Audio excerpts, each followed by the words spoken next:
ഒന്ന് യേശുവിനെ തന്നെയാണ്. യേശുവിൻ്റെ ചിന്ത എപ്പോഴും തൻ്റെ ജനത്തിനെ സഹായിക്കണമെന്ന ചിന്തയാണ്. ഈശോ കണ്ണുയർത്തി നോക്കിയപ്പോൾ വലിയൊരു ജനാവലി കണ്ടു. എന്നിട്ട് ഇവർക്ക് ഭക്ഷിക്കാൻ നമ്മൾ എന്ത് കൊടുക്കും? പഠിച്ചതാണ് 200 ദിനാറ കൊണ്ട് ഉള്ള അപ്പം ഇവർക്ക് തികയില്ല എന്ന് ഫിലിപ്പോസ് പറയുകയാണ്. അപ്പോൾ അന്ത്രയോസ് പറഞ്ഞു, ഒരു ബാലന്റെ അടുക്കൽ 5 അപ്പവും 2 മീനും ഉണ്ട്. അന്ത്രയോസിന് അറിയാമായ കർത്താവിന് അത്ഭുതങ്ങൾ ചെയ്യാൻ സാധിക്കും. യേശുവിന്റെ മനോഭാവം തന്നെ കേൾക്കുന്ന, താനായിരിക്കുന്ന അവസ്ഥയിൽ നമ്മെ സ്നേഹിക്കുന്ന കർത്താവ് നമ്മുടെ വിശപ്പ് മനസ്സിലാക്കി അവിടെ നിന്ന് അപ്പം തരുന്നു. ശാരീരികമായ അപ്പത്തിന് വേണ്ടി മോഹിക്കാതെ ആത്മീയ അപ്പത്തിന് വേണ്ടി ദാഹിക്കുമെന്ന് ഈശോ പിന്നീട് പറയുന്നുണ്ട്.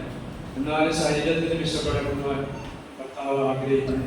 കർത്താവില് നാം കാണുന്ന മുഖമാണ്.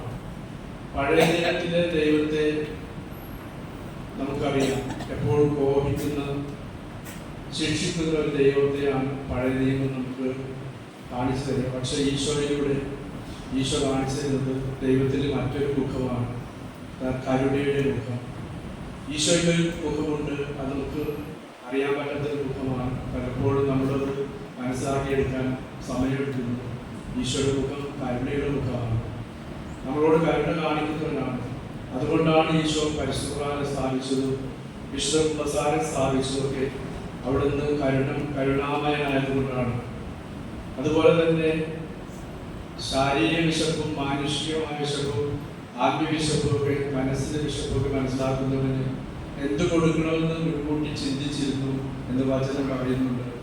എന്നിട്ടും അവരെ പരീക്ഷിക്കാൻ ചോദിക്കുന്നു, നിങ്ങളുടെ കയ്യിൽ എന്തുണ്ട്?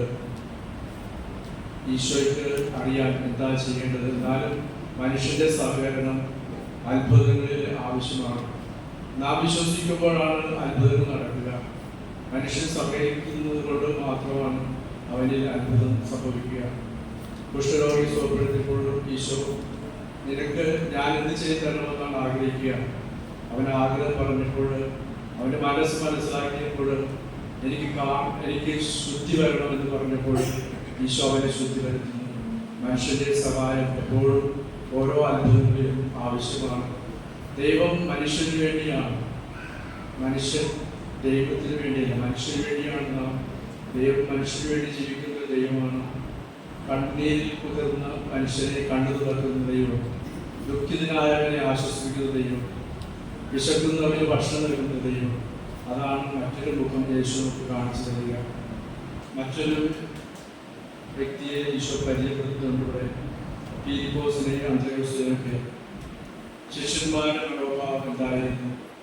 അവർക്ക് ഉള്ളത് എന്താണെന്ന് മനസ്സിലാക്കിക്കൊണ്ട് അത് പങ്കിട്ടാൽ അത് വർദ്ധിക്കുമെന്ന് മനസ്സിലാക്കാതെ, കർത്താവിൻ്റെ കയ്യിൽ കൊടുത്താൽ അത് വർദ്ധിപ്പിക്കാൻ സാധിക്കുമെന്ന് മനസ്സിലാക്കാതെ അവർ കുറവിനെ കുറിച്ചാണ് സംസാരിക്കുക. നാം പലപ്പോഴും നമ്മുടെ കുറവുകളിലേക്ക് ഇറങ്ങി ചെല്ലുന്നു. പക്ഷേ കുറവുകളെ നിറവുകളാക്കി മാറ്റാൻ കർത്താവിന് സാധിക്കും. 5 അപ്പം കൊണ്ട് 5000 പേരെ തിരിച്ചുപോറ്റിയ കർത്താവ് പറഞ്ഞു, ബാക്കിയുള്ള കഷ്ണങ്ങൾ ശേഖരിക്കുക. അപ്പോഴും ബാക്കി വന്ന് 12 കൂട്ടാം. എപ്പോഴും കർത്താവിൻ്റെ കാരുണ്യത്തിൻ്റെ ബാക്കിയാണ് നമ്മളെല്ലാവരും തന്നെ. ഈശോ ലോകത്തിൽ എല്ലാവരും കരുണ കാണിക്കുന്നു. അതിന് ബാക്കിയായിട്ട് നമുക്കും നമ്മളോട് കരുണ കാണിക്കുന്നു. എപ്പോഴും സംതൃപ്തിയാണ് കർത്താവ് ലോകത്തിൽ നൽകാൻ ആഗ്രഹിക്കുക. പിന്നീട് നാം കാണുന്നത് ബാലതയാണ്. ഒരു ചെറിയ കുട്ടി 5 അപ്പവും 2 മീനും എടുത്ത് അവന് ഭക്ഷിക്കാൻ കൊണ്ടുവന്ന അപ്പം എടുത്ത് ഈശോയ്ക്ക് കൊടുക്കുന്നു. ഇവിടെ മാനസാന്തരം സംഭവിച്ച ആ ബാലൻ താൻ ഒരിക്കലും ചിന്തിച്ചില്ല തനിക്ക് വേണ്ടിയാണ് താൻ കൊണ്ടുവന്നത്. അത് ഈശോയുടെ കയ്യിലേക്ക് കൊടുക്കുകയാണ്. എന്ത് കിട്ടിയാലും കർത്താവിന് കൊടുക്കണം, ദൈവത്തിൻ്റെ ദാനമാണ് എന്ന് ഇവൻ നമ്മെ പഠിപ്പിക്കുകയാണ്. ബാലന്റെ മനോഭാവം നമുക്കുണ്ടാകണം. നമുക്ക് കുറച്ചേ ഉള്ളൂ എന്ന് മനോവിഷമിക്കേണ്ട ആവശ്യമില്ല. ആ കുറവുകളെ നിറവുകളാക്കാൻ കർത്താവിന് സാധിക്കും. നമ്മുടെ കുറവുകളൊക്കെ ഈശോയ്ക്ക് സമർപ്പിക്കുക. 5 അപ്പമായിക്കോട്ടെ, 2 മീനും ആയിക്കോട്ടെ, ഉള്ളത് കർത്താവിനെ സമർപ്പിക്കുമ്പോൾ അവിടുന്ന് തമ്മിൽ അത്ഭുതങ്ങൾ പ്രവർത്തിക്കും. 3ാമത്തെ കൂട്ടര് ശിഷ്യന്മാരാണ്. ശിഷ്യന്മാരെപ്പോഴും അവരുടെ കുറവ് മനസ്സിലാക്കി, പക്ഷേ കുറവുകളെ നിറവിളാക്കാനുള്ള കർത്താവ് അവിടെ ഉണ്ടെന്ന് മനസ്സിലാക്കുന്നില്ല. കുറവുകളെ നിറവിളാക്കാനുള്ള ഒരാൾ നമ്മുടെ കൂടെ ഉണ്ട് എന്നുള്ള വിശ്വാസം പോലും അവർക്കില്ലായിരുന്നു. അതുകൊണ്ട് ഈശോ അവരെ ശാസിക്കുന്നു. അല്പവിശ്വാസികളെ പലപ്പോഴും പറയാറുണ്ട്, നമ്മുടെ ജീവിതത്തിലെ കുറവുകളുണ്ടാകുമ്പോൾ നിറവുകളാക്കാൻ ആഗ്രഹിക്കുന്ന കർത്താവ് നമ്മോടൊപ്പം ഉണ്ട് എന്ന് ഈശോ ഈ മൊബൈലിലൂടെ, ഈ സംഭവത്തിലൂടെ നമുക്ക് വെളിപ്പെടുത്തി തരുന്നത്. 4ാമത്തെ കൂട്ടര് ജനങ്ങളാണ്. ജനങ്ങളെപ്പോഴും ശാരീരിക വിശപ്പിന് വേണ്ടിയാണ് ഭക്ഷണം കഴിക്കുക. പക്ഷെ അതിനപ്പുറം കർത്താവ് കാണുന്നത് ആത്മാവിന്റെ വിശപ്പാണ്. ഇടയില്ലാത്ത ആളുകളെ പോലെ കണ്ട ആ ജനത്തോട് ഈശോ അലിവ് തോന്നി കരുണ കാണിക്കുകയാണ്. ജനം എപ്പോഴും യേശുവിന്റെ പിന്നാലെ പോകുന്നത് അപ്പം തിന്നാനാണ് എന്ന് ഈശോ പറയാറുണ്ട്. നിങ്ങൾ അപ്പം വർദ്ധിപ്പിച്ചുകൊണ്ടല്ലേ, ഞാൻ തന്നതുകൊണ്ടല്ലേ നിങ്ങളുടെ പിന്നാലെ വരിക. അപ്പോൾ ഈശോ പറഞ്ഞു, നശ്വരമായ അപ്പത്തിന് വേണ്ടിയല്ല, അനശ്വരമായ അപ്പത്തിന് വേണ്ടി ദാഹിക്കുക. വിശപ്പ്, നമ്മുടെ വിശപ്പ് എന്തിനു വേണ്ടി വിശപ്പാണ്? അനന്തമായ സ്നേഹത്തിന് വേണ്ടി വിശപ്പ്, അനന്തമായ വിശപ്പ്, അനന്തമായ നിത്യമായ ഭക്ഷണത്തിന് വേണ്ടി വിശപ്പ്. അതായിരിക്കണം നമുക്കുണ്ടാകേണ്ടത്. ഇന്ന് പലരും മദർതെരേസ പറയുന്നതുപോലെ ഇന്ന് പലർക്കും ശാരീരിക വിശപ്പ് മാത്രമല്ല, സ്നേഹത്തിന് വേണ്ടിയുള്ള വിശപ്പാണ് ഉള്ളത്. അത് കെടുത്താനാണ് നാം ആഗ്രഹിക്കേണ്ടത്. സ്നേഹത്തിന് വേണ്ടിയുള്ള വിശപ്പ് ഏറ്റവും വലിയ വിശപ്പ് തന്നെയാണ്. അമ്മ കുഞ്ഞിനെ സ്നേഹിക്കുമ്പോൾ ആ കുഞ്ഞിനുണ്ടാകുന്ന സന്തോഷം വളരെ വലുതാണ്. ഏത് തരത്തിൽ ഒരമ്മ കുഞ്ഞിനെ സ്നേഹിക്കാതെ വരുമ്പോൾ ആ കുഞ്ഞിൻ്റെ വിഷമം നമുക്ക് മനസ്സിലാക്കാൻ സാധിക്കും. അതാണ് സ്നേഹത്തിന് വേണ്ടിയുള്ള വിശപ്പ്. നമുക്ക് ഇന്ന് വിശക്കാം, ദാഹിക്കാം കർത്താവിന് വേണ്ടി.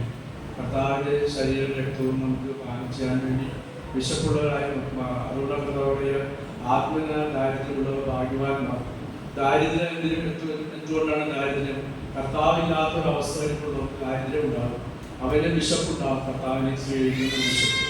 അങ്ങനെ ഈശോ നമുക്ക് നമ്മുടെ വിശപ്പിന് വേണ്ടി ഇന്ന് തന്നെ തന്നെ നോക്കപ്പെടുന്ന ബലിയിൽ പങ്കെടുക്കാൻ പോവുകയാണ്. അതിനായി ഈശോയെ സ്വീകരിക്കാൻ തക്കവണ്ണം നമുക്കും ഈശോയെ പോലെ ആകാൻ തക്കവണ്ണം നമുക്ക് വളരാൻ അതിനുവേണ്ടി പ്രാർത്ഥിക്കാൻ ദൈവം തന്നെ അനുഗ്രഹിക്കുന്നത്. നമുക്ക് എഴുന്നേറ്റ് വിശ്വാസപ്രവർത്തനം